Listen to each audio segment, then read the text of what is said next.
Hello everyone, welcome to our channel Shaem TechBD. Is HTML or WordPress better for SEO? Both HTML and WordPress can be optimized for search engines, but they have different considerations when it comes to SEO. HTML websites allow for more direct control over the code, which can be beneficial for SEO purposes.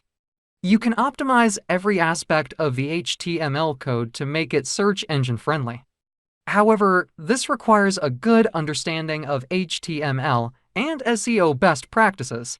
WordPress, on the other hand, has many SEO plugins and tools available that can simplify the process of optimizing a website for search engines. WordPress also offers various SEO-friendly themes and templates. Additionally, WordPress makes it easier to regularly update and add new content, which can also positively impact SEO.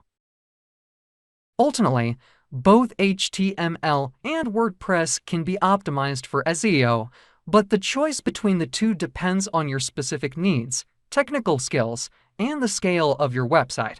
If you have any problem, you can comment us. I have a request, if you are newer to channel, please subscribe and stay with us. By watching my tutorial for more tech videos, you can subscribe